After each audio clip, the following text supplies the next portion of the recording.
Any thoughts on that? Bam, we're live. So we can hear Susie. He just can't hear us. Oh, he's gone. Yeah. Oh, he's gone. Come back, Matthew. We are 28 days away from the seminar up at Craig Howard's gym run by Scaled Nation. Shit, I thought I gave you a link to it, but you know what? I don't think I did. Sorry. I think those notes are the ones from yesterday too. So Oh, I didn't add to them? Maybe you did. Is there a number 99 pull for hole on there? Pull for a hole? Oh yeah, this is last night's notes. Well, fuck. You don't have number 99 on there? No, I do not. Oh, okay. Here we go. I'm sending you here. How about that? Take that, Caleb. I'm gonna see if eventually we'll get it pulled up. But it's September 30th. It's at Craig Howard's gym. I think it's called CrossFit Pleasanton. CrossFit Diablo CrossFit. Damn, that was sloppy. Diablo CrossFit. I am. Do we have a title for this show today? By the way, what's the title for today's show? I will title it. It is a seminar in the same vein as the CrossFit Kids seminar or the Master seminar, but it's a seminar on how to work with large-bodied athletes, clients, what the fuck you want to call them, people who want to just come into your gym and how to work with them, right? So someone's 100 pounds, someone's 5'2" and 280 pounds. And there's some things you need to know and do in order to accommodate with them, work with them better, learn from others, people's experiences who've worked with large body athletes for a long time. And I'm excited to go to it. And we got a country that's put on average 29 pounds over the 2 years that the so-called what the fuck you want to call that thing, so-called pandemic occurred. And that's just added on to a nation that just likes to eat refined carbohydrates. And so there's a huge amount of people who need the service of what CrossFit gyms provide. Anyway, I'm pumped. Athena's a dear friend of mine. Incredible story. I originally met her when I did the CrossFit podcast. She's been on this podcast. She will be coming back to this podcast. Oh, there it is right there. September 30th, Diablo CrossFit, Pleasant Hill, California. That's just outside. You could fly into San Francisco, Oakland, or San Jose. I am going to film all of the lectures and hopefully talk to some of the participants, and then hand that footage over to Miss Athena as a gift. Because to be completely frank, it's because it's close. It's a convergence of my interests. I haven't seen Craig. I like seeing Craig. I like seeing Athena, and it's self-serving because it's what I want to do. It's like, this is the kind of thing that I'm going to go up and film, and like I could tell my kids I'm proud I did it. You know what I mean? I stopped at Safeway by CrossFit Diablo. I used a shopping cart. I didn't put it away, which therefore helped the economy. And then I filmed and gave my time to save people's lives. That's what I actually think I'm doing. I know that's what I'm doing. By supporting this seminar, I'm saving people's lives. Prove me wrong. What's up, Susan? Hi, good morning. Hi. I can hear you guys now. What do you think the small, have you seen how cute this small Rodecaster Pro is? Yes, like the 4 buttons. Is that not enough buttons? How many buttons does Caleb need? Does Caleb want all the buttons? So he wants more? 8 buttons. So then he has more sound effects, right?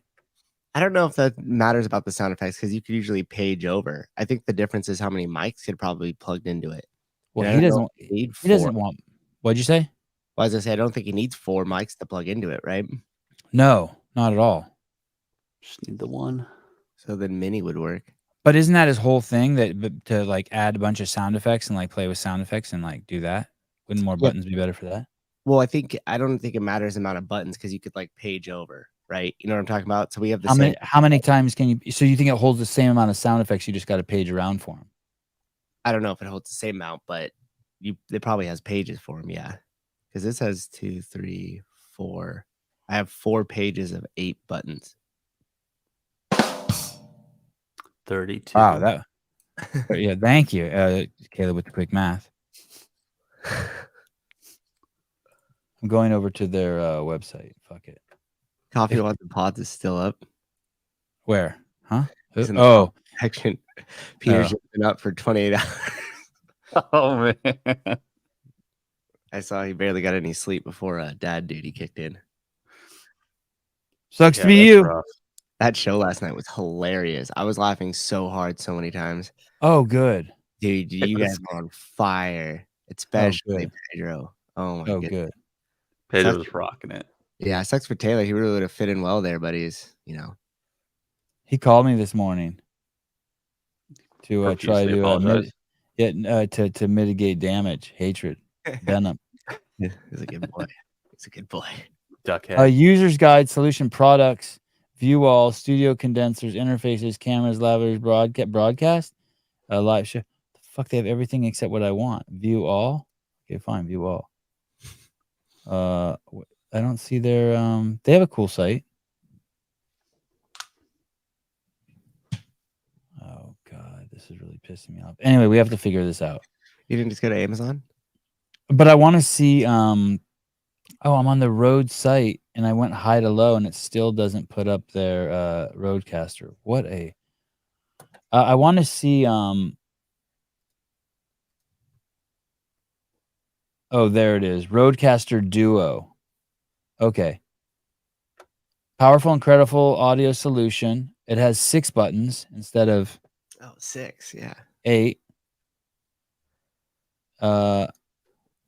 Unmatched ease of use. Don't care about that. Caleb can figure anything out. Damn right. He's a scientist. Sound quality sound, studio quality sound effects to take your creativity to a new height. How many? Wow. That's A the new whole height. question. How many sound effects? 6 Okay. fully programmed smart pads with bank switching. Take creative control with the smart pads. The Rodecaster Duo features 6 programmable smart pads that give you huge creative control at your fingertips. Trigger sounds, music beds, or on the fly. Echo, reverb, blah, blah, blah. Smart pad 6, Rodecaster Pro 8. But it doesn't tell you how many times you can scroll over.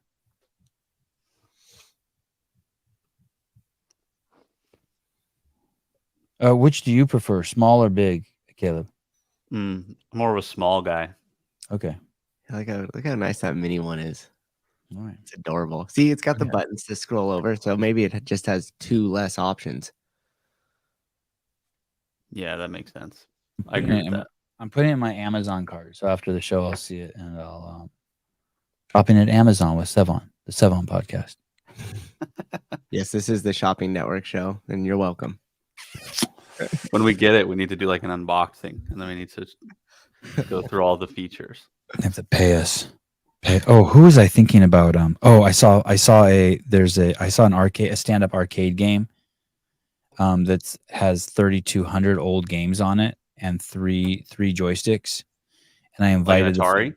yeah, kind of, but it's got all sorts of games from the arcades back then too. And I invited the founder of the company on, not because I give a shit about him, but I'm hoping that I can get a discount on it. Now that we're 90 minutes into this, I was looking to get one of these. Yeah. What Those can are it do dope, for though. me? Play like Galaga and pinball and all that shit. All that Galaga. Hey, some important updates also. So on September 30th, Susan will be there also at CrossFit Diablo. Also, I want you guys to know that Alexis can't walk for 8 weeks, but she's in good spirits. Alexis is the chick that maintains Andrew Hiller's testosterone levels. Also, Two Brain Business has a survey they would like you to take if you are an affiliate owner or any gym owner anywhere in the world. And that survey is what makes up the State of the Industry report, which is this. You've heard me talk about it many, many, many, many times. It's beautiful. It's one of a kind. It's why Two Brain is the leader in gym consulting and basically just an integrity and value add to to gyms worldwide. You can open this booklet up. This booklet's free, by the way. It's not like he's not making money off of it. And so good.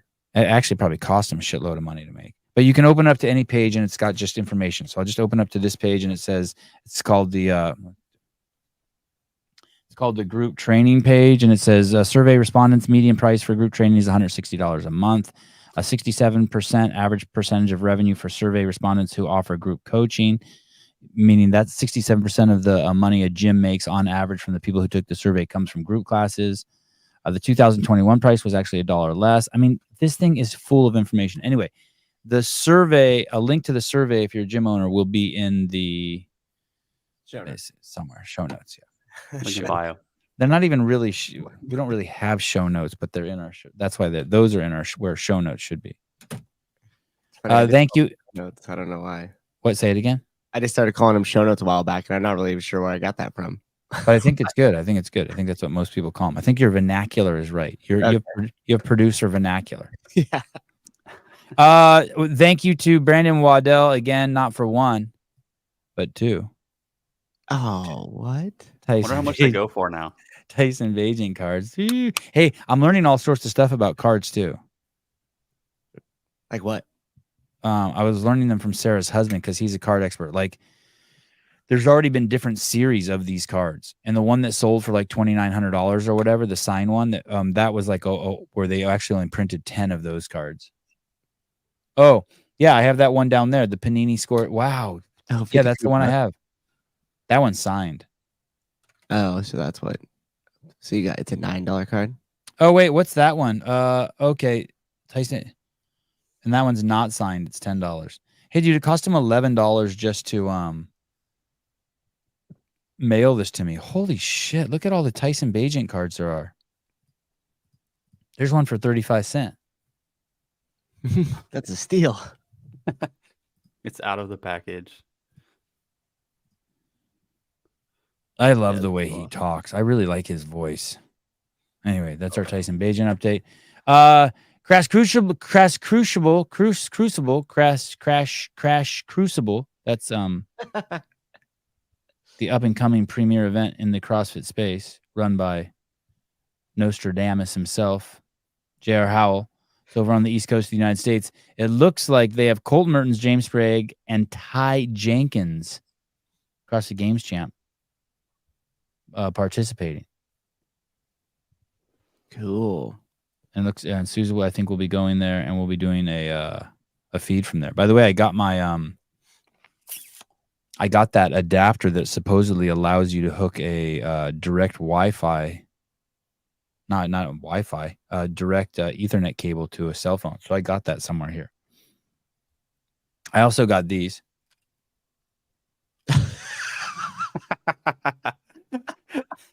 Those are amazing. I'm influenced. I was influenced. That's incredible.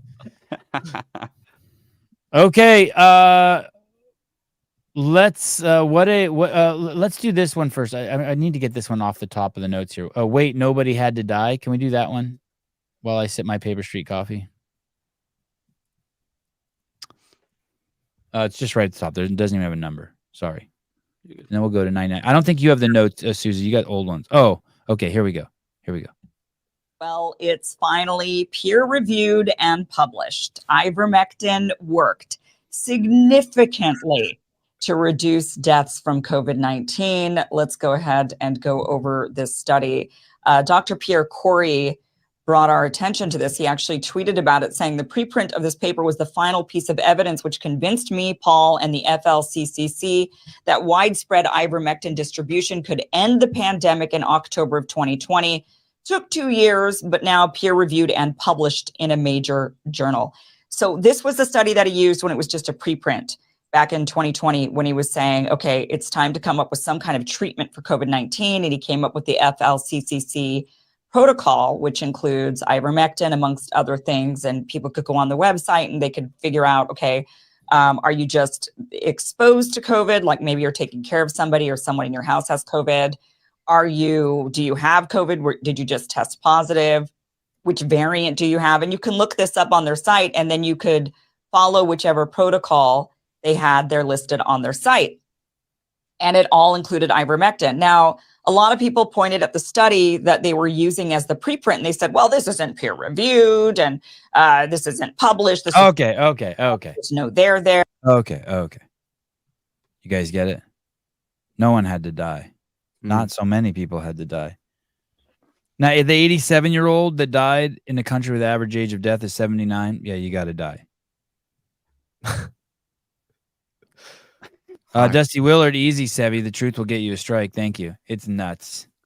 Think of all the people. Mike Sauer, a Belkin Ethernet adapter. Don't forget to disable Wi-Fi and cellular when using it. iPhones like to take priority with Wi-Fi or cellular. Yeah.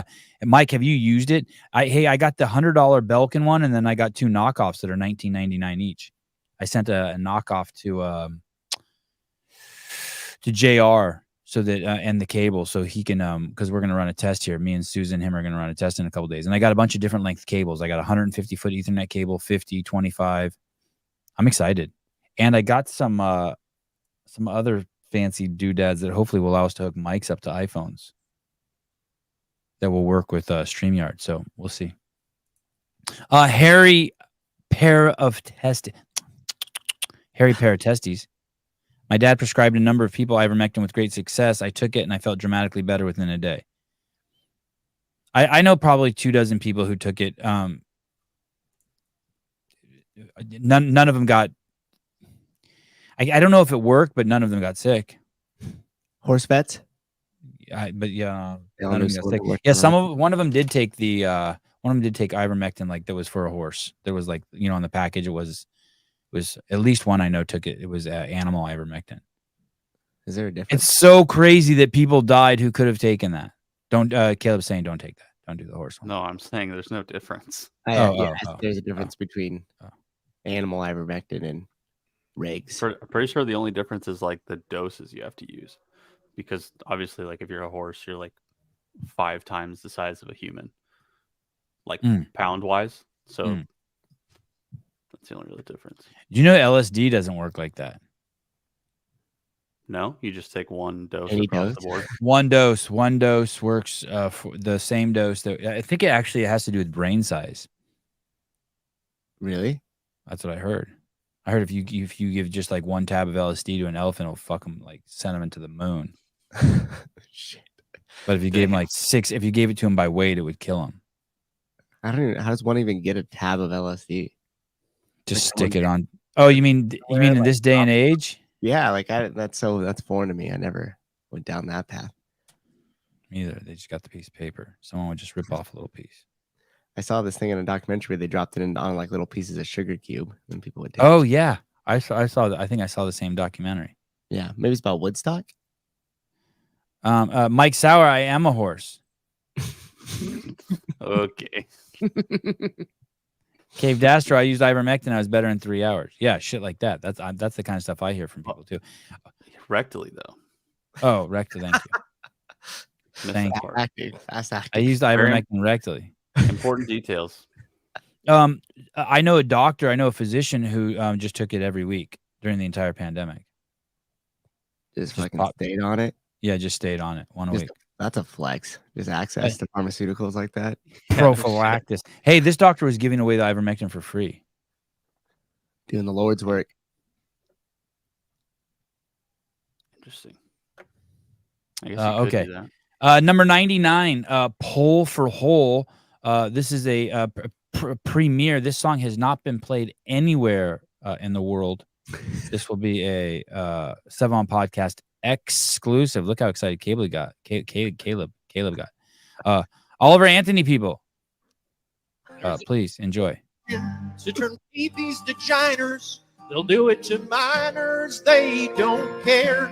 Lord, I got gigantic feet, but I cut off my meat. Both my butt cheeks are covered in hair. Still got an Adam's apple the size of a planet. My name used to be Craig, but I changed it to Janet. Got brainwashed by the internet, left holding the bag. I cut my penis off. I could have just been a damn shame what the world's gotten to when a creature like me believes that it's true that he can just wake up and not be a dude, but he is. Oh, he is living as a new girl with a Y chromosome. You ask which man can be women, I'll tell you which can. The ones that trade their pole for a hole. There's a global mission. Pole for a hole. Wow. They need to work out some of the kinks. They also did bleep out the F word because they know I don't like use that word or the G word really on this show. That's good. Yeah, I was like, hey, can you? I don't want to offend anyone. Can you take out the F word? Sure, no problem. That Jay-Z gift this whole time. FAG. I know. I was bobbing my head and I looked. I said, "Oh, Jay-Z's feeling this too." Yeah, subconsciously he moves the crowd. I'm not okay with gifts in the comments. No? No, Why? because I just want to. Well, hold on, Susan, are you okay with them? I like them. I like a good gif every now and then. Yeah.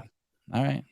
I just think it's too much. It's too much. It's like I feel like it's it like, expresses like nipple better than words piercings. do. It's just too much. Come on, just stop. The tits were fine. It's just too much. It's like you're just slowing me down. You're just slowing me down. I just want to get through the comments. I don't really care that you know.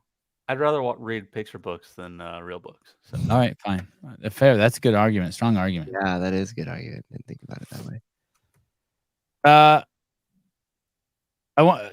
A lot of people don't know this about me, but maybe you do. Maybe I don't even know. So some guy came and visited me that I met on the internet, and I started telling him a story, and he goes, "Hey, dude." I go, "What?" He goes, "I know all of this already. I know you." I was like, "Fuck, why should I even talk? I just let him talk." It's kind of weird. He's like, he actually like stopped me. "Hey, dude, I know all this already. I know your whole shtick. I will listen to your show." Tell the story again. Fuck. I was in college and I was in a house that had 3 bedrooms and then a garage. And there was a dude living in each bedroom and then 2 dudes living in the garage. So there were 5 of us total. And I stayed at the house. And I let homeless people stay in my backyard. And I made a list of all the homeless people that stayed there, at least for like one day or more throughout the entire year. And it was like 140. And it was like 72 dogs. And there was one guy that lived on the driveway and he permanently lived there. And he had a blue Camaro, like an 87 Camaro.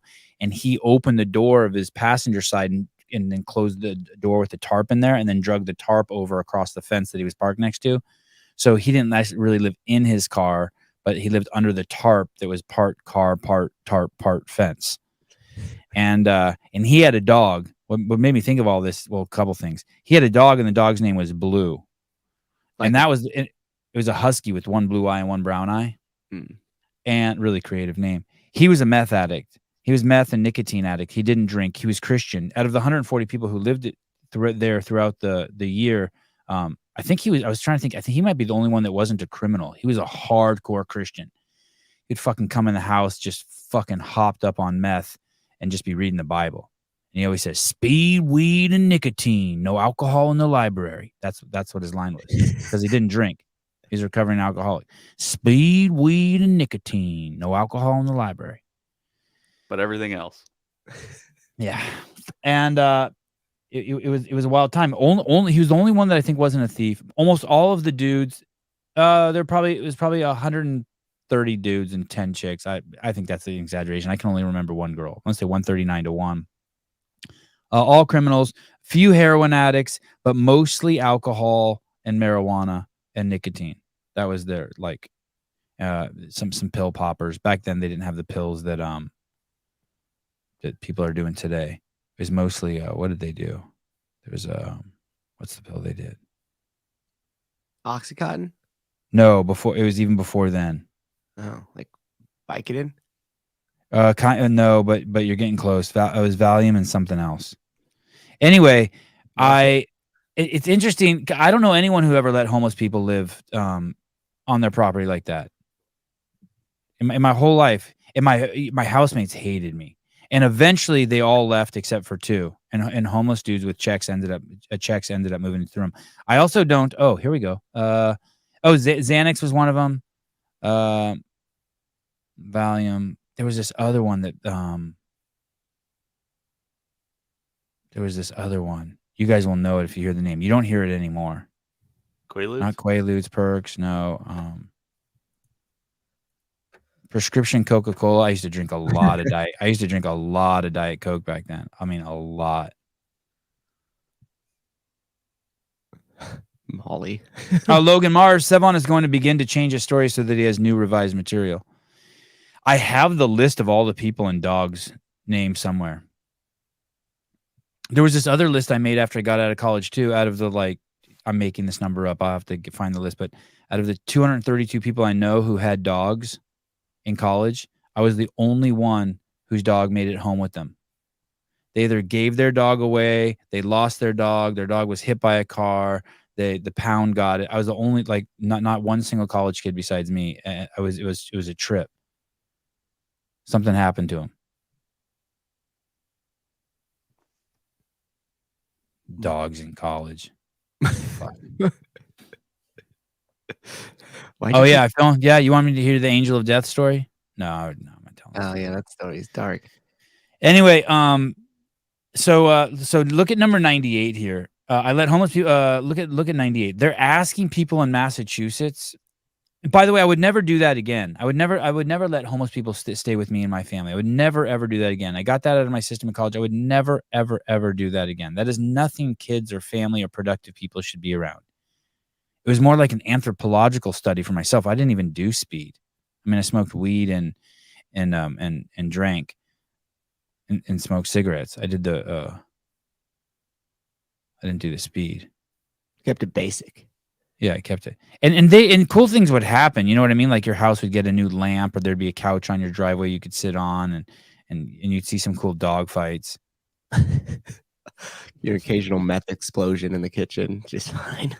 I would never ever, Logan Mars, do it again. No, there's no fucking way. There's no way. On top of that, my mom was paying my rent. Can you imagine if my mom knew what I was doing with her money? What'd you say, Sousa? Did you vacuum the place ever?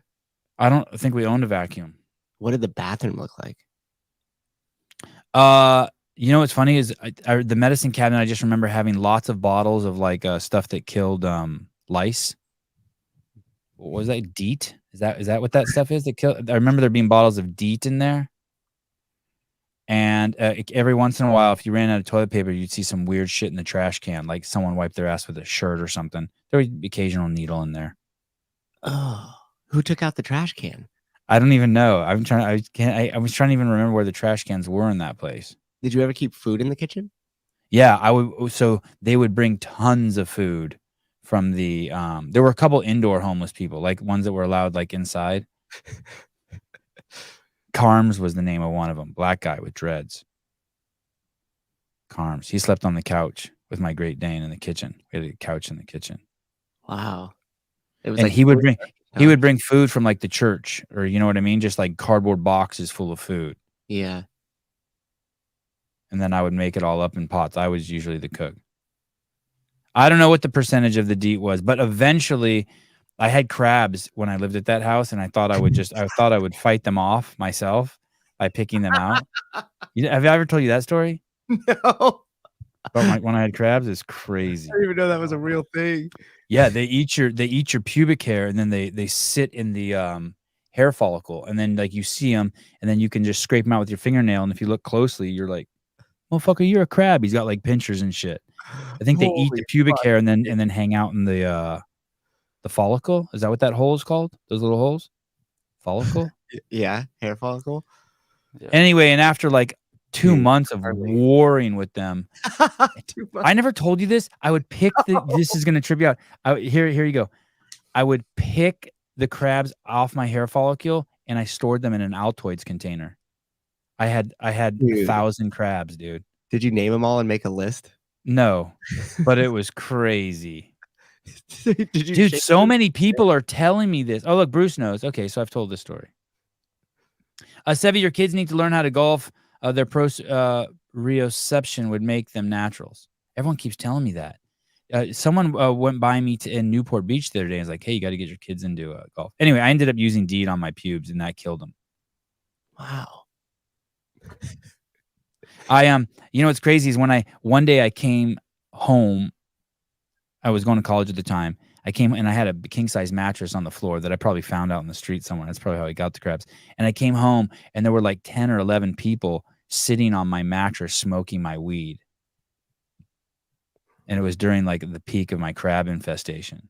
Oh, did you go in And That's biological awesome. warfare? no, I was like, okay, well, fuck you guys. You're in my room. You stole my weed. Fuck you. You got what you deserve.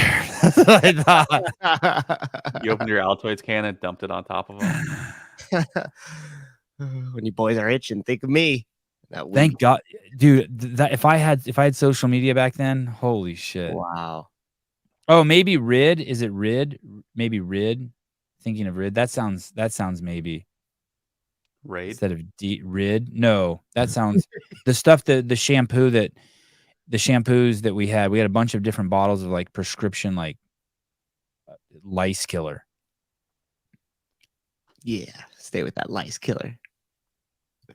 I'm surprised you didn't get hepatitis. Maybe I did get hepatitis. I don't know what's hepatitis. Hepatitis. Yeah, I could not when I got it, it's hepatitis. Yeah, it was for lice. Okay, it was for lice, not raid. Not raid. No, it definitely wasn't raid. It was like it looked like cough syrup bottle. Had like the safety cap on it and shit, and then you poured it out in your hand. Smelled horrible.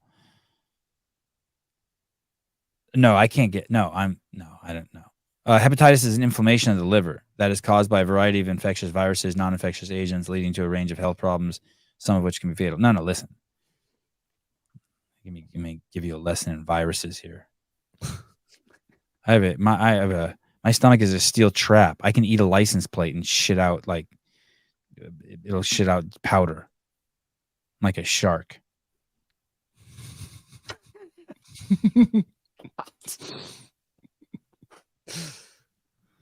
Okay, there's some great content. Anyway, I just want to let you know that another accolade that I have that you don't have or you don't know anyone has. I let shitloads of homeless people with me. I walk the walk. Oh, here it is. Yeah, listen to this. Don't do it. You don't need to do it. You don't need to do it. I have better friends now. I have way cooler friends. Scientologists and shit. Okay, here we go. Most importantly, if you have an extra room or suite in your home, please consider hosting a family. Safe housing and shelter is our most pressing need. Become a sponsor family. You can contact the Brazilian Workers Center. Do not do that.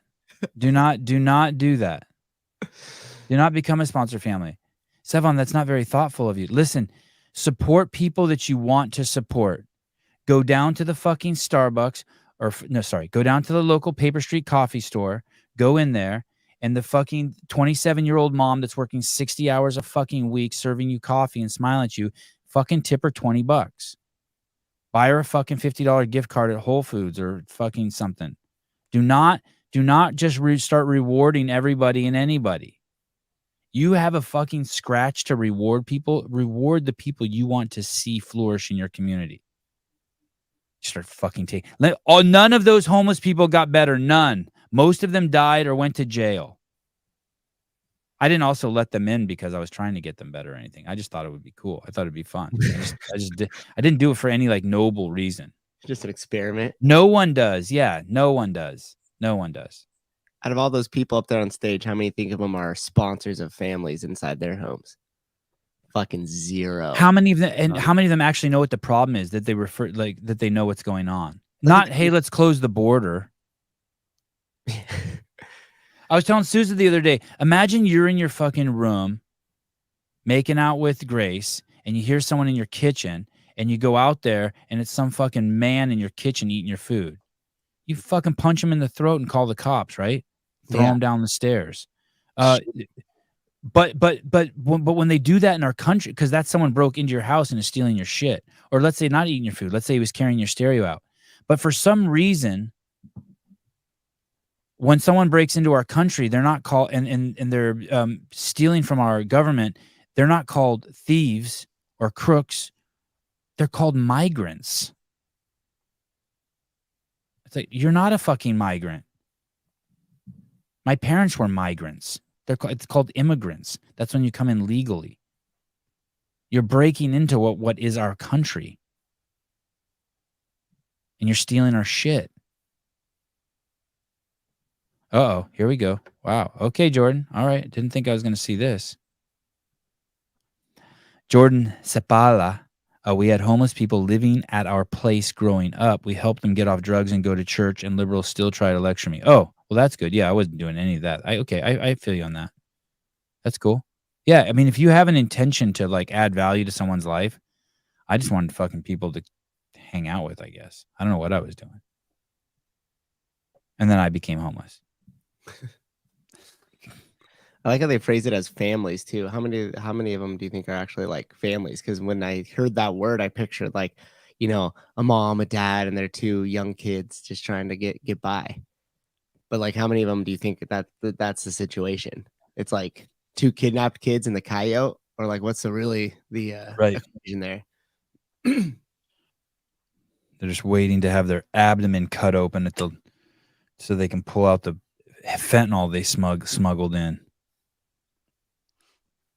Okay. Logan Mars, you are what you eat. Well, that's a perfect segue. Number 97. What you identify with has limits. You can identify with being a man or a woman or a dog or a cat. But let me tell you what you can't identify as. Here we go. One more slide, please. Oh, there's no sound. Oh, why? Hey, dude, that's happening more and more. What's going on? I don't know. Instagram did something with the audios, and now only some of them will pop up. I don't understand. That's just. I wonder if it's a new form of censorship. You think that they know because we're going on YouTube with it? No, like they just don't. They just strip the audio from that dude's content. Like, can you still see that on your phone and listen to the audio? I don't know, but I can try. I listened to that one this morning. I got up at 5 a.m. to bring that to you. That's fucking fresh content. Fresh. Just as fresh as that dude's shirt. Let me see. I don't even have it in my notes here. Oh no. Yeah. Oh, it works on your. Oh, but it doesn't work on the computer on desktop. Yeah. Oh shit. That's weird. Turntable.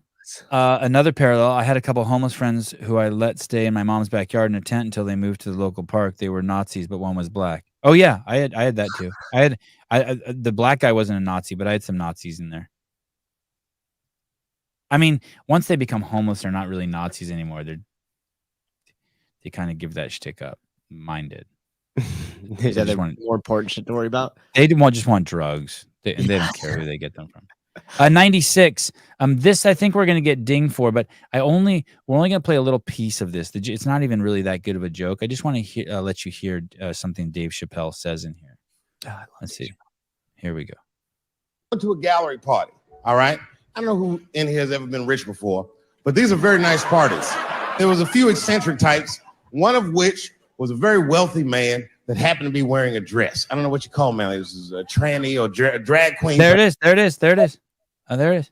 Yeah, that is what you call them, trannies. That's correct. It's not derogatory at all. It's a fun word to say. Fun word to say. Totally chill. So's that N-word that they use in rap songs. Fun word to say, not offensive. You know what I'm talking about, right? The one that makes me uncomfortable? Nevada. It's all good. We're all good. 95, Jorge Floyd. God, I'm so happy.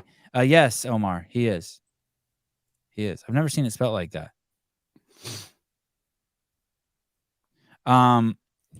George Floyd.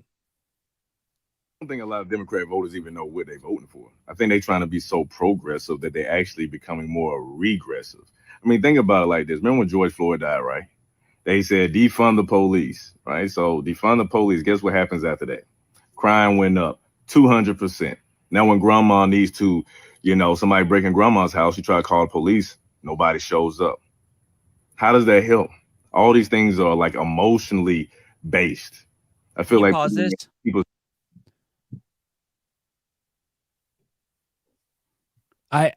I don't understand how people don't just get this. I don't understand how anyone is a Democrat. Everyone that's a Democrat hates black people. You have to understand that. If I tell you I love black people and that's why I want to defund the police because police are hurting black people, and then we get rid of police and black on black crime increases 34% and the cops won't come to grandma's house and they won't engage people in neighborhoods or anyone that's black for their safety, then you know I'm lying to you.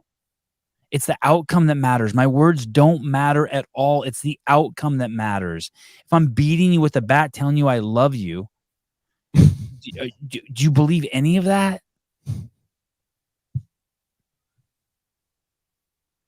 I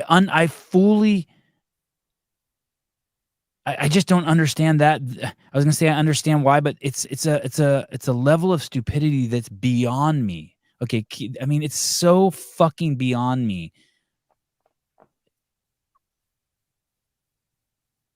All those people in Portland, if you see a Black Lives Matter sign, just assume that means I'm a fucking racist. Just fucking assume it. It's so, you're at the 99-yard line of accuracy. It's fucking nuts. It is absolutely batshit nuts. I just don't get it. Okay, keep going. Decide to vote for, a political party is almost like they're voting for a certain team. No matter if your team sucks or not, you're still going to invest in that team. You're still going to bet on that team. Winners don't do it like that. Also, look at Chicago, for instance. They had Lori Lightfoot. I was thinking that, man, you can't get any worse than Lori Lightfoot. They voted in Brandon Johnson. Then it makes me actually think, like, what policies did y'all vote on? You know what I mean? Because he said he was going to be light on crime. He said that he was going to bring all the immigrants in. So why are these people complaining? So a lot of people, I feel like, are misinformed on what they're voting for. They're paying attention to race. They're paying attention to all these social issues instead of paying attention to their money, instead of paying attention to what's going to be best for the nation. I don't think a lot of Democrat voters even. Why would you want anyone who's light on crime? Yeah, that's fucking, because you don't own any property. You don't own a business. And you blame other people for your problems. Clock. The people who launched police reform, defunding, bail reform, etc., were and are acting on the basis of the coldest logic.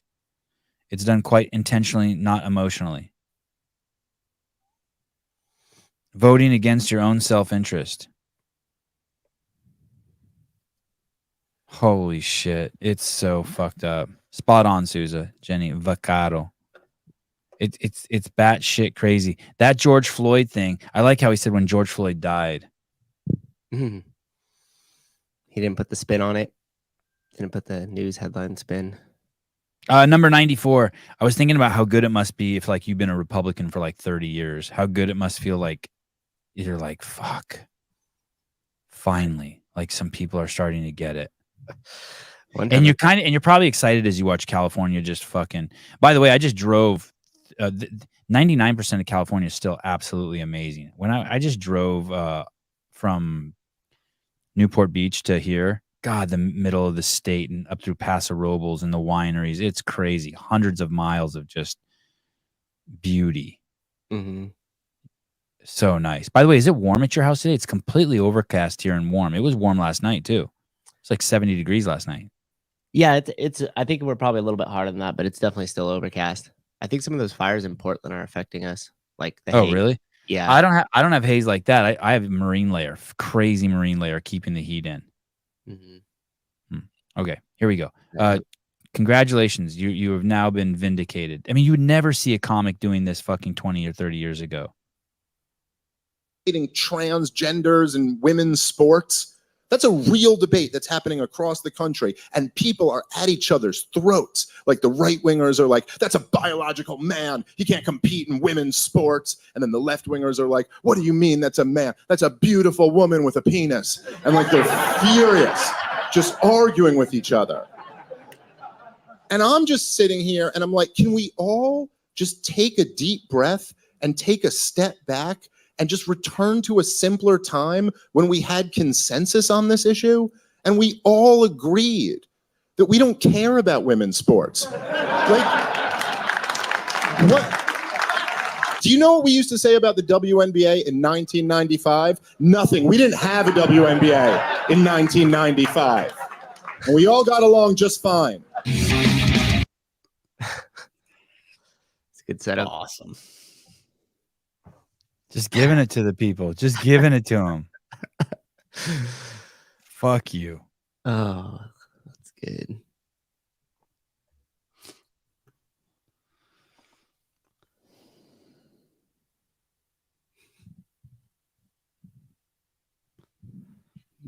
Moment of thought. I'm just thinking like what I'm just thinking, I need to develop this thought. This one's going to I don't want to rub anyone the wrong way if I don't have this developed. So I was walking down Newport Beach, down the bike path there that goes along the beach, and there was a guy in front of me who was really, really jacked, like weird jacked, like those calves that are like softball, just weird, so weird jacked. And someone runs up to him full speed and goes, oh my God, I can't believe it's you. I can't believe it's you. I love your TikTok. And he's just going off on the guy. And the guy's like the guy's really calm and handles it and tries to like start asking the guy questions. Where are you from? What's your workout regimen? Shit like that. And as he walks off, I hear him say, well, nice to see you, Joey Swole. And then I was like, oh, so I looked him up on Instagram and the guy has like 3 million, followers, or 2.9 million or something. Anyway, and that was it. And then I saw this is crazy, number 88. And now that I saw this, I wish I would have said something to him. I saw this is on Mark Bell's Instagram, and this is so awesome right here. I really like this. I like how much boob. I like that there's boob flopping around in it. I really like it. But the message is great too. So I just got out of the gym, and this guy that I see in there all the time, he's got like tattoos all over him. He looks like super tough. And I've been working out for like probably a little over 2 years now. Maybe, like at least in the gym. Anyways, there's a lot of thoughts that go through your head being a bigger woman in the gym. And I'm walking out of the gym just now and he goes, hey. I'm like, oh my God, here we go. And he goes, I've seen you in here every week. Almost every day. Like, seen you in here every week. And I'm proud of you. I'm proud of you. 4 words takes 2 seconds that can literally make someone's day, their week, their month, and extinguish a lifetime of hate that could leave somebody crippled with insecurity and self-doubt. This video is incredible. Thank you for sharing it, Steph. It's going to inspire so many. This is true gym culture. This is what we need more of. Go watch the full video on her page, show her some love, and remember, don't be the reason someone quits. Be the reason they stay and succeed. So I just got out of the... I love her, by the way. The first time I just stared at her boobs. Second time I listened to what she was saying. So I saw that guy walking Newport Beach, and then this pops up in my feed the other day, which is kind of crazy. And maybe it's because I searched him. But that is probably why I searched him. And then Mark Bell, and then there's the tag. Interesting, for sure. You don't even have to do that. You know what I mean? Like, you can go out of your way. And I don't. Yeah, he's so jacked. He's so jacked. I like to give people like that deserve recognition. That's what I mean by vote. You don't even have to. You don't have to give someone money. You can vote. You can vote with your kindness. Like, you can see someone and just smile at them, or hold the door open for them extra long, or go out of your way to say hi to them. That's voting. That's like real voting, and that's what that guy did. I mean, he took it to the extreme by saying, "I'm proud of you." That could have gone sideways. He could have just been like, "Hey, girl, what's up?" Or like, I probably wouldn't have said, if I wanted to give her some love, I wouldn't have said, "I'm proud of you." I would have been like, "Hey, what's up? How long you been going here?" I just would have small talked her. You know what I mean? Well, you're killing it. You got a good sweat. You inspire me. Shit like that. Well, Jody has a great point. She says this is typical behavior in a CrossFit box, and I actually saw that same clip last night. Oh, you did? Yeah, which was pretty funny. But it's moving, right? You're stoked for her. Oh, for sure. But I was just thinking that's anybody who walks into a CrossFit affiliate. That's my gym. And like I was also thinking about how tough it'd be to go to like those 4 lease models, like a 24-hour fitness, Planet Fitness, LA Fitness, to not have any direction, feel insecure and everything else you're going to feel when walking into that gym, and then have nobody be there to be like, hey, what's up? Welcome in. Let me show you how to do stuff. This is so-and-so. This is so-and-so. Let me flip the script on you. You know what's harder than walking into a 24-hour fitness? Or a Gold's or Planet Fitness? Walking into a CrossFit gym that doesn't do that, because it's small, there's nowhere to hide, and everyone's cliquey. And I keep fucking hearing about these affiliates that do that. I keep hearing about these affiliates where the teachers, this gym isn't an affiliate anymore, but it's a CrossFit gym. And I just had a friend go to it in Newport Beach. The coach didn't even fucking introduce themselves. That's rough. Guys, what's up? Souza here. I see some new people. What's up, girl? Looking strong. Any questions, you come get me. What's your name? Haley. Hey, Haley. What's up, girl? Thanks for coming. Like I said, I'm Matt Souza. I'm here. The warm-up's there on the board. Let's get started, everyone. We don't walk people through warm-ups here, but I will be walking around. Bare minimum. Right. Bare fucking minimum. Bare minimum. If you don't do that, your gym's fucked. I just heard about another gym in Texas like that. And what makes that worse is, at least at Planet Fitness, you know what you're getting yourself into. CrossFit gyms are small. They feel cliquey. They're intimidating because everyone's on top of you, and there's always one fucking person there. It's amazing. Listen, if you think you're the fittest person in your fucking CrossFit gym and you love your gym, you owe it to say hi then to every new member then. You're the fittest fucking chick in there. You're the hottest chick in there. You know who you are. Go over and say hi to every new person. Yep. Keep your gym open. Keep the other members happy. Keep the money flowing to your coaches so they can keep that place going. Hey, dude, that's 100% the owner's fault. I agree. I agree. I'm just saying also, though, if you're members, you got to, like, whenever people would come to new jiu-jitsu people come to my kids' classes, I always say hi to the parents. And you know what? Half the parents are assholes to me. They have no social skills, but I don't care. I would say, hi, how are you? It's cool that you're here. This is a great place. I love the teachers. We've been coming here 3 years. To let them know that, like, because the only reason why I care is because I want my coaches to get rich. I want my coach to make $487,000 a year under the table. You know what I mean? Like, nice. No, I mean, you're absolutely right. And if you're not, like you said, there's a bare minimum. Someone could even walk in. You could be feeling busy and super stressed. We had that happen to us with a server at the fine dining restaurant. And even if you're under that, you mean you're talking about in when we were in Madison? Yeah. We went to a place. We went to a place where we dropped $1,000 every night for dinner, and yet we couldn't get. We were assholes when we put 7 people at our table instead of 6. Fucking idiots. And the crazy thing is people don't realize that if she just would have, instead of starting to push back against us, if she just would have took a breath and she did eventually, she came back and did this. But if you're in the, we had to coach her. We had to talk to her. Yeah, you had to our waitress. We had to coach our waitress. Nice and kid Glover into like realizing that everything's okay and it's fine. But that'll happen sometimes at a CrossFit gym. You're coaching a class, maybe you're trying to help somebody. You see 2 new people walk in. You're like, oh, what do I do? Literally, all you have to like finish your sentence here. Walk immediately over to the people that are standing there, shake both their hands, say hi, what's your name? Okay, awesome. Hey guys, I'm with this class. I need to jump back in here. If you wait here for 5, 10, whatever minutes, I'll come back to you. If not, this would be a great time for you to come back in and we could chat right when this class is over. And then you immediately just go back to your class.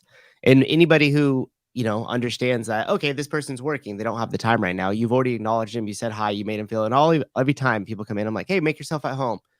Foam rollers are over there. You can put your stuff down over there. Bathrooms are down the hall. Come on in. You want to chill? Sit on an assault bike. Class starts in 15 minutes. It's not hard. Just treat them like you would if they were walking into your own home. Unless you're an asshole. Amen. In your own home as well. Hey, those headphones that Caleb's wearing. Yeah. Why do they sound so good when Caleb uses them, but they sound like ass when John Young uses them? I don't think John Young has them plugged in. I was thinking that same thing when I was listening to him. I was like, this motherfucker probably just has them on as a prop. It sounded like it was just coming from his computer. Well, you could hear he tapped on it and it sounded like, but I think he had it like half disconnected. You're completely gone now. It's just kind of fuzzy, but yeah, I always wondered.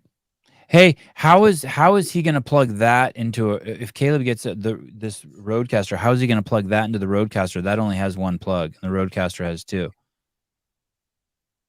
What do you mean the Rodecaster has two? Like, can't those headphones? Are those headphones wireless capability too? Bluetooth? No.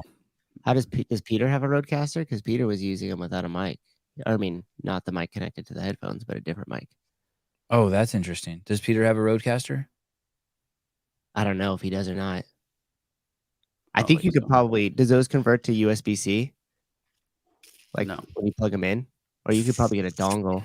Yeah, I plug mine into does the Rodecaster have a I don't know about the new one, but mine has USB-C ports. But for plugging in mics and headphones, do you know what I mean? Basically, the way the Rodecaster is the mic and the headphone have different plugs. Yeah, I know. I'm just wondering. And that only has one plug. I don't know if fuck Caleb's shit up, or if I do, he's got to get a different mic and a headset, different mic and headset. Yeah. We'll figure it out.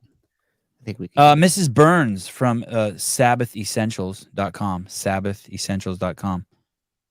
Stuff. My wife sprays their stuff on my kid's face. I don't know what it is. Wish I could tell you more. But I know she wouldn't spray it on their face if she didn't believe in it. Yeah, Grace has been using that stuff since she got it too. Remember, my kids are pure. No ear infections, no nose infections. No pharmaceutical. They don't take any pharmaceutical drugs from Pfizer or anybody. Although I will say this, I do think that I had Avi do 100 burpees for time the other day, and I think he got exertion compartmental syndrome. That's my diagnosis, and I did give him a Tylenol. I got in a little bit of trouble from my wife. Anti-inflammatory. I was Google doctor. Yes, Miss Burns. Yep, Matt and I went into a coffee shop. I think that's her husband. First, and the people in there were super kind and helpful, but we walked into the gym area almost an hour before class, and not a single person came up to us. If you scroll up, you can see who she's talking about. Oh, the gym? I don't know if you want to. Yeah, I don't know if you want to. I probably don't. Because when I think of gyms with coffee shops, I don't want to say anything bad about that gym. Oh. I have some bad news. The first time I went to Mayhem, I was 1 hour. It was 1 hour before a single person said hi to me. 100 people in the gym at the time. So now that's an interesting situation, right? 100 people. The gym I'm talking about had like 16 people most. I don't know what you do if you have 100. The same thing you do if you got 10. Sorry. Okay, fine. It works the same way. It either happens all the time and it's part of like baked into your culture, or it's not. It's intentful or it's not. Like I have this whole coach's book that I've created over the years. And the first, like the whole time when we bring coaches in, especially if they're coaches that have already been coaching for a while, is we walk through this whole entire thing of like the culture, how you handle conflict, how you handle dealing with members, how you handle like the whole thing is what we go over majority of the time. Like rarely do I get into, until it's been a while and you've had a lot of reps in there, do we get into like the tactical side of it, or like, hey, make sure that this person is sitting back in their heels more. Like I will tell you that that's probably the least, especially if you have somebody who is new in the gym. Nobody gives a fuck about that. Do not go over to your brand new member who's just getting their legs wet with all this, or their feet wet, rather. That's the saying. With all this, and say, hey, you need to go lower in your squat. Like you need to make sure your wall ball hits the 10-foot target. Like, what the fuck are you doing? Shut up. Teach him CrossFit. This isn't the fucking open. Pay attention to your bullshit ass standards during the open. Caleb, you're laughing because you agree or disagree with me? No, I agree. Okay, because I was going to be like, the only people who don't agree. It's almost like that the first 30 days, it's only say nice shit to him. It probably is like that. It should only fucking move be that, dude. And not be fake, but just move the story forward.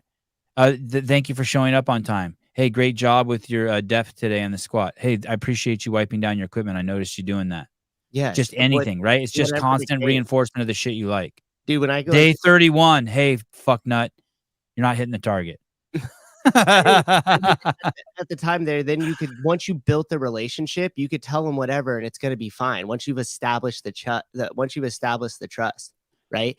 So if I were to have somebody, like, let's say this, we got Hiller in the comments. So if somebody came in and is not reaching depth, the first thing I'm going to do is figure out why the fuck aren't they? Are their hips tight? Is there some sort of mechanical issue? Are they too far forward and rolling to their toes? Like, why aren't they hitting them? And as a coach, if you can't answer that, then first off, shut the fuck up. Go back and read, go back and study, go back and learn. Find another coach who's been around a while and say, hey, why isn't Johnny reaching depth over there? Is it something to do with his position, his mobility? Then Think about lean into that. Think about it, what it does to your credibility too when you solve somebody's problem. Like you solve their squat depth problem, or you solve their like hip tightness problem. They're like, oh, now my low back pain's gone. This guy must know what he's talking about. Now they're buying into their relationship between you and that person. They believe that what you're selling them, what you're coaching them, how they want to do that. They want to ask you more questions. They want to solve whatever other problems that they might have. Oh, I have shoulder pain now. Oh, how do I fix that? Now they're buying into your methodology. Exactly. And so if you just are focused solely on a standard, you got to remember first, they're not in a fucking competition. You're just trying to get them to move really well. And so when I tell people, when we start to go down that path of a standard, I always just refer to it as virtuosity. It's like, hey, you want to perfect this air squat. You want to make sure you hit full range of motion. You want to make those wall balls look perfect. And I'm not saying like that's a no rep or, that one doesn't count. It's like, no. Pedro, what's up with the headset? Stay in your lane. Do you have a Rodecaster and do you plug that Rode headset into the Rodecaster? It's a fucking Rode headset. You'd think they'd find a way to make it work with the Rodecaster, right? Does it work with it? Because it only has with that one plug. Number 93. Number 93. Number 93. British weightlifting. Just look at it. It looks like the KKK bathroom code, or like what the Nazi. It looks like Nazi propaganda. Look at this. Go to the next one. Look at this. Is British weightlifting is delighted to announce new round of funding for its coaching scholarship scheme to encourage more white people to be qualified. Okay, keep going. Keep going. Applicants, we welcome applicants from coaches who fit into one or more of the following categories. These are the categories you have to have in order to get to get the scholarship. You must be white. You must be a man. You must be over 40. You must be white. You must be rich. You must only like people with the genitalia. Wow, they even have a genitalia clause. You must only want to have intercourse with people with a genitalia opposite of yours. And fuck no immigrants or refugees, please. You disgusting heathens. It's fucking nuts, dude. How do you post that shit? Your comment's great. They're committed to diversity. Oh, here we go. I have something else. I can't remember the name of it. Great. But I don't use the mic on the headset. Oh.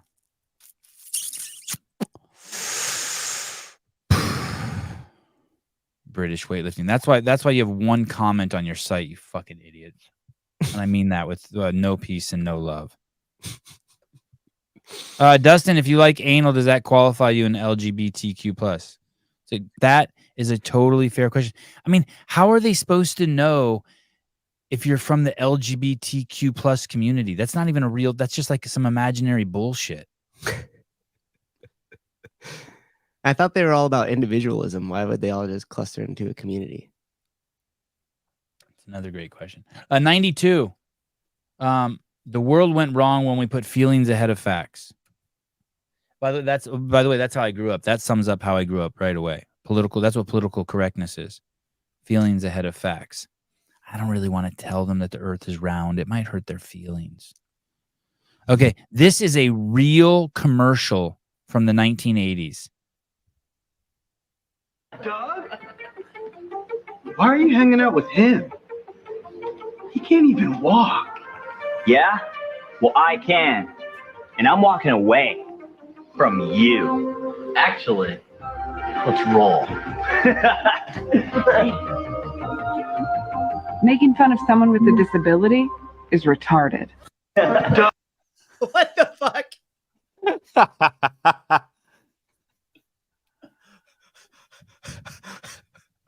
Oh, shit. Is that real or is that just a clip it afterwards? I wonder. I don't know, but I love it. That pretty much sums up how that's me right there. That's like that's how I grew up. That's how I've been brainwashed. That's my indoctrination was that shit like that. I thought it was gonna go into the kid that like made the comment about the guy in the wheelchair and be like, remember, if that comment hurts you, he's getting diddled by Uncle Buck at home. That's why he's harboring such hate in his heart. I think it's actually from. Oh, look at this, Mike McCaskey. Sevan's comment there on the British weightlifting site was flagged and hidden. Hey, almost every time I post, I get a warning from Instagram. Almost every time, anywhere I post, I get something like, "This has been posted before. Are you sure you want to post it?" Oh, look at Sevan's dog. They exclude dog fuckers. They do. Oh. Too soon with that. Come on, dude. Harry balls on you, Caleb. You liking? I'm not watching it. What is that? What is that? Yeah, it's Ahsoka, which is like a Star Wars series that they created. Oh, Ahsoka. Mike Sauer, Caleb Sevan instructions are in the DMs for Road. Oh, thank you, Mike. Our guy. Wow, good dude. Oh, don't ruin it. That dude is on SNL. Please don't ruin it. Are those your pants? Not real. Please don't ruin it. Those are his pants. Oh my what goodness. Pants? Who? What? Where? Go back. My goodness, dude. Fuck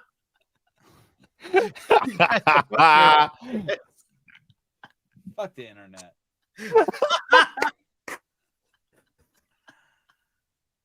Fuck the internet. Fuck the internet. Dude. Oh, that's amazing. That is 91. This guy was a guest on the show. I unfortunately forget his name, but I really like him and I like what he's doing. I always want to support people who are homeschooling their kids. You know, I've really been thinking. Travis called me the other day and he said, "Hey, ESPN's talking about doing a pilot with me called Helicopter Dads."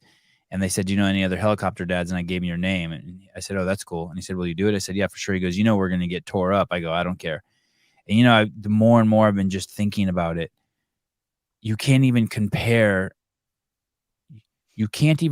people who homeschool their kids to people who send their kids to school. We're not doing the same thing. You had a kid and you send your kid to school to be raised. You had a kid. You're sending your kid to be behind a chain link fence 9 hours a day from when they're 5 to when they're 17. Yeah, but dude, some people don't have an option. Hey, like, what are you gonna do if you're that single mom, like trying to make ends meet and barely like cutting it, paycheck to paycheck, and what are you gonna do? Hey, that's a different story. That's a different story. Right. But why did you even have kids? You didn't even want to raise your kid. You didn't even want to raise your kid to begin with. Don't get me wrong. I went to school too. I'm not like I mean, as I say, all three of us here were behind that chain link fence. Totally. Public school. And so I think probably what matters most if you don't have that option, because that's a pretty fucking luxurious option to be able to. I don't think so. I don't think it's luxurious. You have to be able to have one parent for sure not working. I don't think it. Sure. I don't think it's luxurious. I don't think it's luxurious. Whoa! What was happening there? Luxurious is when you. God damn it, caller! Caller's about to get cut. Where's David? Nah, it's Eating Beaver, man. You can't cut Eating Beaver. Caleb, Suka, Sevan, how you guys been, man? What's up, dude? I don't know if you guys remember the first time I called in, because I was formerly known Michael C. I called in, Sevan, to talk to you about how I appreciated the stuff you were posting on Instagram about being a parent and that kind of stuff. Then it went into my accidental dick pic picture conversation. But thank you for the update now, and it's all coming back to me now. Yep. Can you imagine buying a dog and not having a water bowl for it or a leash? That's what it's like. That's what it's like fucking sending your kid to school. You just didn't plan. You're not raising your own kid. You're outsourcing your kid. It's stupid. I'm saying it here. If you remember, stupid. Well, if you remember the last time that we talked, I also just joined the school board. Oh, to try to tell me. figure out the inside. Tell me. Well, before I get into that, I wanted to go back and just kind of remind the story about my son, and then maybe, you know, my parenting experience might be able to help some other people out as well. So, you know, my oldest boy, I have two boys. My oldest boy, when he turned 13 in middle school, started having a lot of problems, and I was so singularly focused on keeping him away from drugs. I did not realize what social media and all the other things in the world were messing with him with. So, you know, he went right. He started getting into trouble, was getting into fights. We ended up pulling him out. I ended up getting a call from the school saying that somebody wrote a suicide letter at school, that there were 6 students that didn't turn in their homework, and in-class homework, but one of them wrote a suicide letter. So in that suicide letter, and if you remember the story, cut me off at any time, but in that suicide letter, one of the sentences in there said, "And I hide behind my humor." Right. So when I got home that night and I talked to him about it, that one sentence just kept sitting in my heart. Right. Because when I asked him, he absolutely denied it. So this was like a Monday. So on Friday, I got off of work and I went in his room and I said, "Hey, bud, I'm going to be relentless on this one." You know, and I kind of highlighted all the things that he had been through. So he finally broke down, started crying and telling me that, you know, it was him that wrote it. He was embarrassed. He didn't want to say anything. So, you know, we immediately did the counseling thing. We immediately tried to, you know, get involved. And, you know, listening to you guys talk about, you know, the homeschooling and the parenting, I realized at that point, I was like that 15 or 30 minute a day dad, you know, because I got off of work. We maybe chatted for a few minutes about superficial things, eat dinner, off to bed, you know, and that routine was pretty. That's how I treat my dog, by the way. That's how I treat my dog. Yep. So it's pretty standard. Now, if you ask me, I'd say I was a pretty good parent, right? On the weekends, of course, we were running around with my daughter doing soccer, and, you know, he was always kind of the tag-along kid. So we pull him out of school a couple of weeks after all that. You know, we're doing the counseling. Counselors won't tell you what's going on, you know, when they meet with them one-on-one, because that's confidential unless they're going to hurt somebody or somebody else. So, you know, a couple weeks later, I get a call. "Hey, Justin, some kids are going to jump him after school." So I run down to the school. And when I get there, he's sitting in the parking lot and just wandered off campus on his own. And I'm a believer that the schools aren't there to raise my kids, right? Like for me, it's create a safe environment where my kid can learn. Like that's all I want from them, right? So, you know, when I go and grab him out of the parking lot, we go in the office and I tell him, you know, he's not going to return to the school. And they're like, "Well, that's unfortunate. He's never been a problem." And my statement back to them was, that's the problem, right? He's never been the problem. So we pull my kid out. I take him down to a Christian school. He's in there for about 1.5 years, and he's slowly getting more and more withdrawn the entire time he's in that school. So you ever do the family dinner night? You know, we have 6 of us, so we're at a movie. We can't pick where we want to go to dinner. I'm like, you know what? Screw it. We're just going home. I'm tired of arguing. There's not real big arguments going, but, you know, it's just uncomfortable, right? So I'm driving up the hill, get to the house. In the morning, my wife texts me, "When you get done mountain biking, hey, we need to talk." And I'm thinking, man, it wasn't that big of an argument. Well, when I get home, she's crying in our little home gym and says, "Hey, I spoke with my oldest son, and he said that he's gay." So she's like, so I look at her and I'm like, "Okay, you know," and she's like, "You're not mad?" I'm like, "No, I'm not mad. I'm not happy, but I'm not mad," right? Like, 15 years old. What's the sense for him to have to run and find his sexuality and all those kind of things? So later on that night, I called him in the room. We were speaking. He's like, "Do you remember the time I told you I wanted to wear nail polish? And you said no." I said, "Yes, I remember that." And he said, "Well, that was something that I was trying to let you know." And I said, "Okay, but the nail polish, lipsticks, that kind of stuff is still not going to be okay. But I want to remind you, I was the same way with your sister, right? So equal rules, straight across.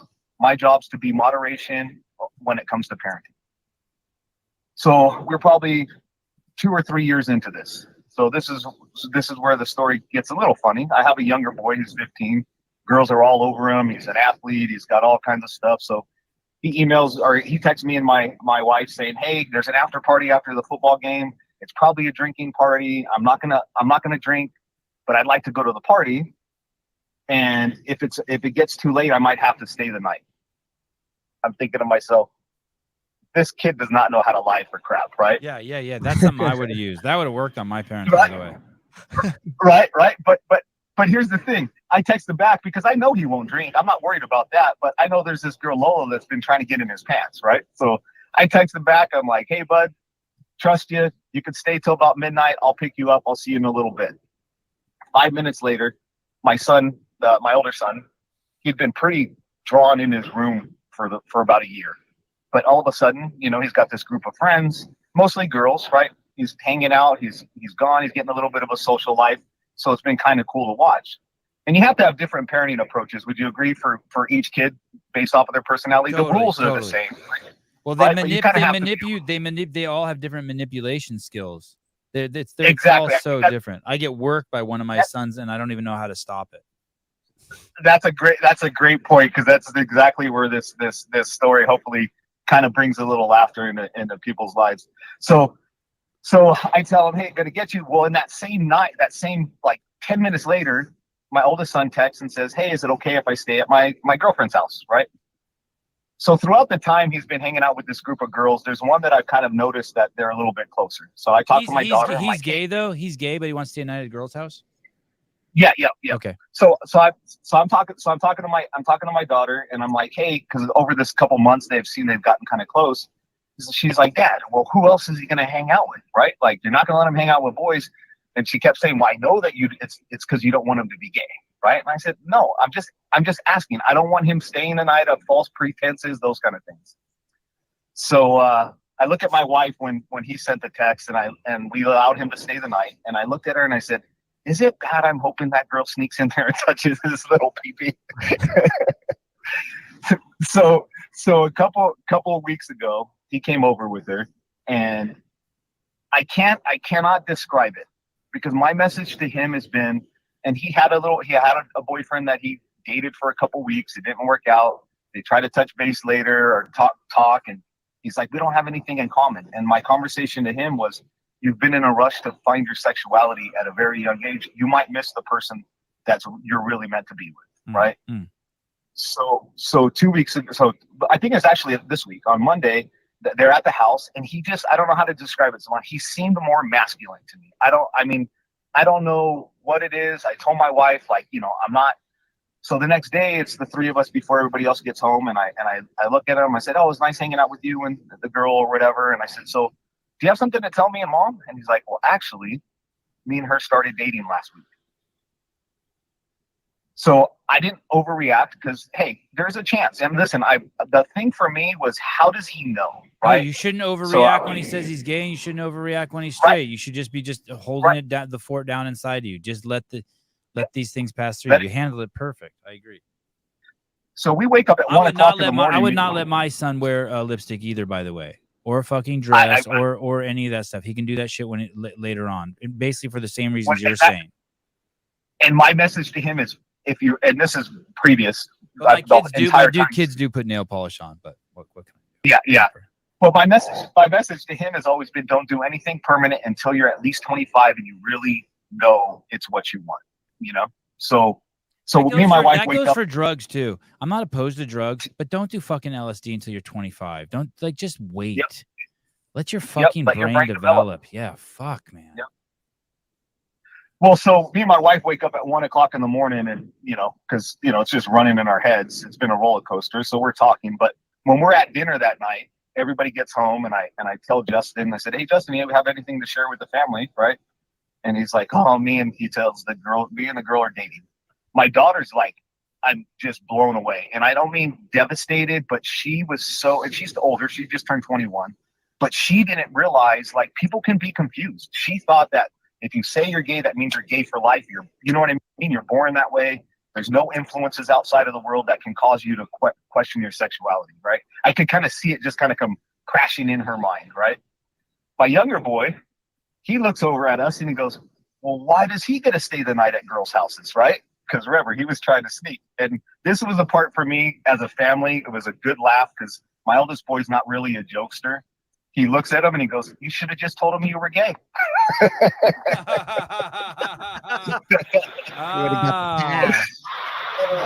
Man, it's been a roller coaster. Do you want to hear something interesting too? About keeping your kids out of school. Someone, by the way, in the comments said, hey, I have 6 kids. I homeschooled them until high school. Then I let them go to high school so that they could play sports, and I regret it. And yeah, you will fucking regret it. I'm just gonna tell you straight up, my kids are so fucking cool because they don't come home with all the dumb shit that the other kids do.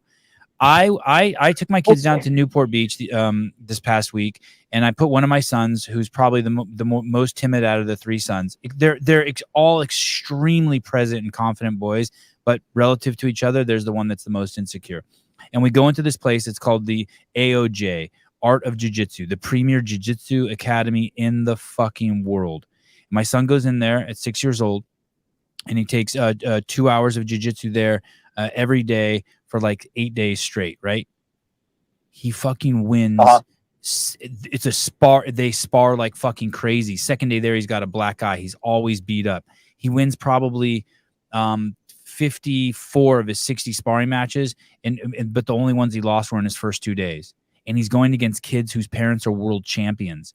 And he walked out of there a completely different person because he was more grounded in who he is.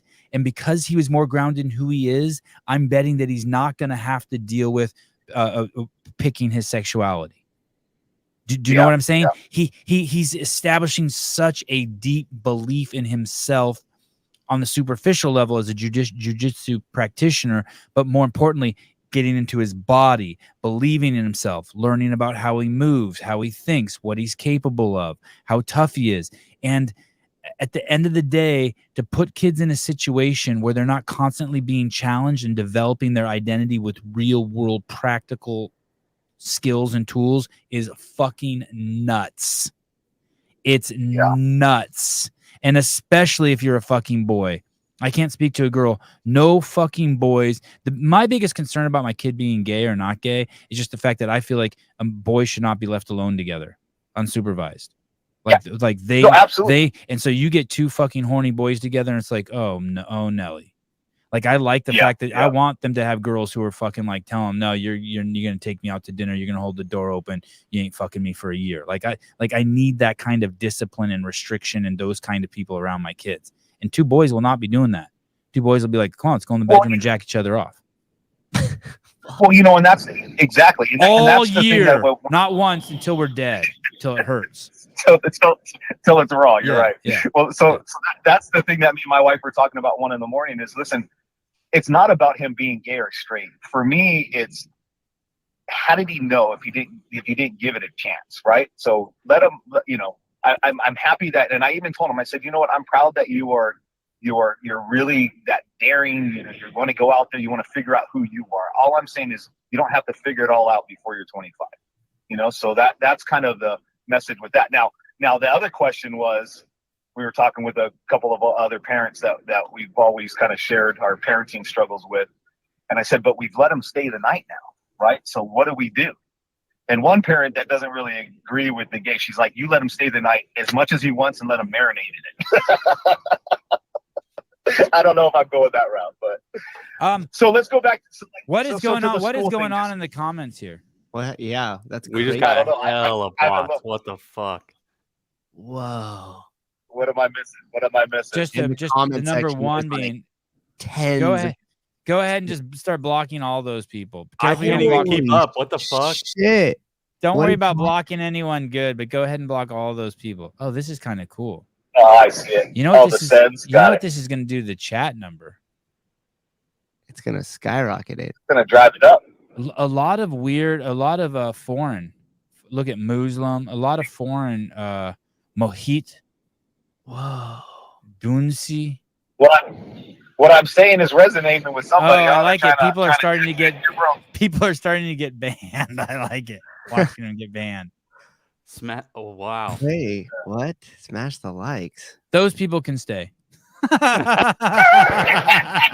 This is tripping me out. Hey, so I do want to say something here. Someone said the biggest snowflakes I know were homeschooled. Correlation, not causation. Hey, one, I don't believe you, but I'm open to it. But there's a difference between being homeschooled by parents who are like raising their kids, versus you live in a fucking school bus and your parents are drug addicts.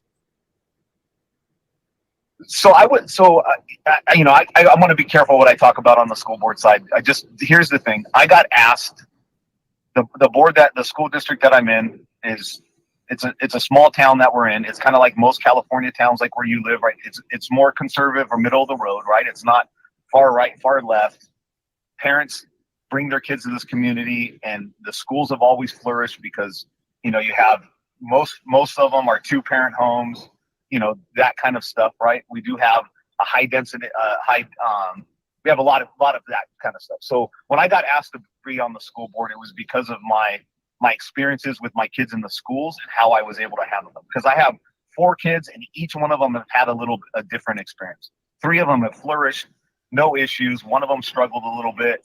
And I could see as a parent where you'd want to put the frustration on the school. Because believe me, just like you, Sevan, I've been off and on smoker my entire life. After the first counseling with the thing, I stopped at 7-Eleven and I tried to smoke the entire pack in 15 minutes. Like, the amount of stress that was there. And if I didn't have at least a little bit of level of emotional intelligence, it would have been everybody else's fault, right?